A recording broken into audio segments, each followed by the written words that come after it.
So you can see this is as far as I got in the live stream, and I mean basically the painting is finished. However, if I want to frame it and maybe put it up in my gallery, I definitely want to spend probably a good hour to 2 hours maybe on just cleaning up all the edges, and I want to build up the drama in the painting. So I'm gonna do that, and just so you can see how I finish up a painting, I am going to put the camera on so that you can see, and I'm gonna speed up this part of the video because it's really boring to watch, but that way you can slow down if there's little sections where you want to see what I'm doing. So I'll put some music on, and then I will go to town on this one and just finish it up, and then I will take a picture again at the end when I feel it's done and we can see the difference.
So I have these two, they're actually masking fluid brushes, so they are a little stiffer, but they're not like scrubber brushes. And those are the ones I will then at the end nerd around with, and that can be like, depending on my mood and how much fixing I think needs to be done, I use those, clean water and a tissue, and then I go around and I check all my edges and see if I have any little imperfections. And then I very gently, with clean water, like for instance something like that, clean water, just a damp brush. If it's wet, it's gonna run away from you, so just damp. And then very gently I go in and I kind of scrub back and forth. Remember, this is not a scrubber brush. I don't want to go in, scrubber brushes is for the very last details if necessary. And then I go in and I fix areas like this, and they don't have to be perfect, just so they don't attract attention and your eye doesn't go there. So this one's a little bit of a stubborn one. I might go in then with my flat brush, which is the same thing. It's just the hairs are a little shorter, and so it has a little bit more scrubbing power, and I can go in and see if I can get rid of this little boo-boo here, or close enough. And you got to be careful when you do these things,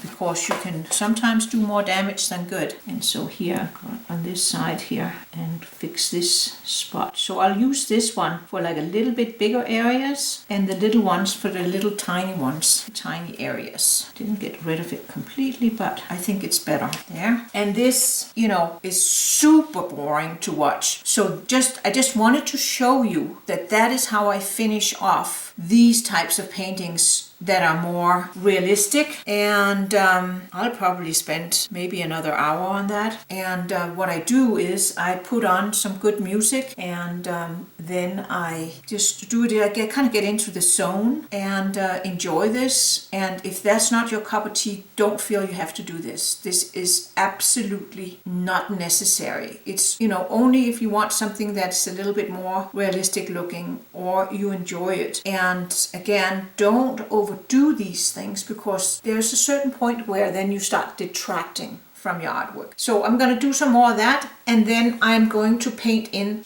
a dark background, because I really think that's going to pop out the flower. And I'm going to do exactly like it is in my photo here. It's going to be green on this side, on the top, a little bit is showing. On this side, it's a little bit is showing. And then underneath here, there's more petals. And so that's going to be a very dark purple. So that's what I'm going to do, and I'll show you that. So the last thing I'm going to show you is how I'm going to put the background on. And so, I want to pop it out. And here underneath, I'm going to just use really dark purple, because there's still petals here at the bottom. And so vary the color a little bit. And I'm just using a number 12 round brush for that. I load up the brush with lots of pigment. There's that. And then here, I just go slow, because I want to get the edges nice. And then maybe here I'll do like this. And then the rest is going to be green tones. I used the same colors I have in the flower for these parts here. And then here I'm going to actually, what I'm thinking, no, I like it the way it is. I think it's fine. I was going to say maybe I should vary it a little bit. Really, I'm getting a little persnickety, am I not, with this stuff? I think I am. There's that. So for the green areas, I have my transparent yellow, I have cobalt blue, I have French ultramarine blue, and then here I do have peacock blue for some brighter greens. So let's just get some of this on. On this brush here I have some of the yellow. Just going to put a little bit in that. And then here I have some cobalt blue. Put some of that in. And I have some, oops, that's not the intention. Lift that off later. French ultramarine blue, and get a little bit of the yellow in. And just a really dark, varied blue is what I want there. And again, just want to make sure I get my edges nice, and dab a little bit of that dark in there. See, so you get a little variation like that. And then here, it's a tiny little area. If I frame this, it's totally going to disappear underneath the mat. And there's another area here, and I'm just using whatever colors I had on the brush. And then here, I'm putting in a little bit of the yellow that's already been contaminated by some blue. Here's some of the French ultramarine, no, with the cobalt blue. This one has nothing on it. So let's cobalt blue. Let's get a little bit of the peacock blue. This brush here has a very, very little tip, so it's not very good. It's only good for losing edges, really. And go in and just get these colors in.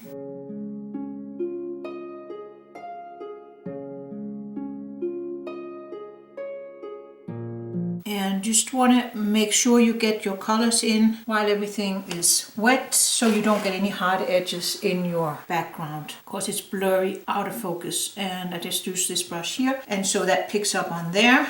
Okay, and now I'm going to tackle the big area, and I'm going to start out with putting a little bit of yellow in, and then I'm using the same brush and I'm putting some of the French ultramarine blue in to the brush. And just then some more yellow, because I want to mimic, hopefully, what I have going on there. I want to get a little bit more of a lighter green. And you need to get around to all the areas before they dry on you. That's the hard part. So a little bit more yellow. And now I'm going to go in and put some of that peacock blue in, because that gives completely different greens. And I want to stay fairly light here around my Bumblebee, just to keep the contrast. Dab in, and then around the yellow part we can go a little bit darker. I have some of the cobalt blue on there, and then around here.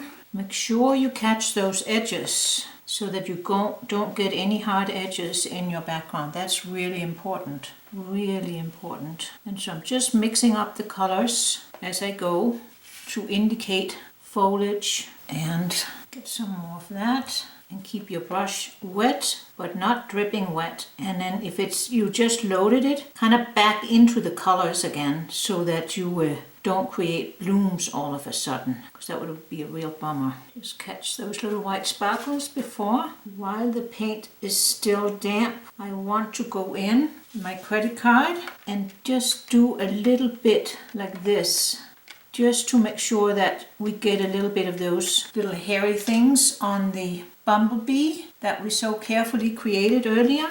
So and now I've just loaded up a little brush with just a little bit of that dark paint, just to get some of those little hairy parts of the Bumblebee. And then we better get back to background and get some of that yellow in. And you can see I'm operating with several brushes, so I can quickly go in and adjust the color. This takes a little bit of practice, and can be a little nerve-wracking. This is one of the times where you have to kind of concentrate on what you're doing and don't get sidetracked by other things. So let's get some of that yellow in.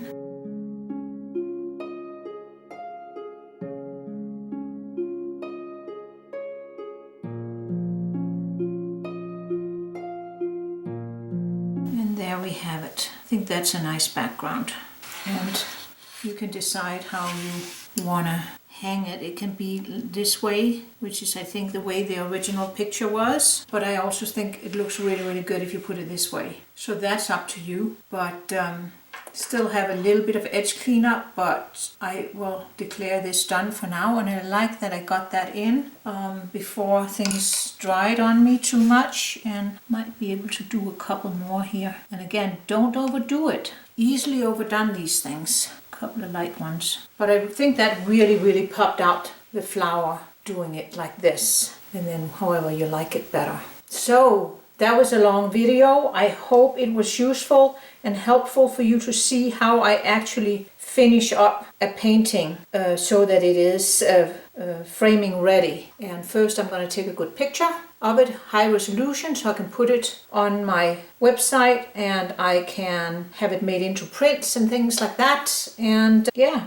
I'm pretty happy with it. So wishing you happy painting, and thank you for watching, and leave me some comments if you have questions or things you would like me to show you that you are wanting to know. I'll be happy to tackle that.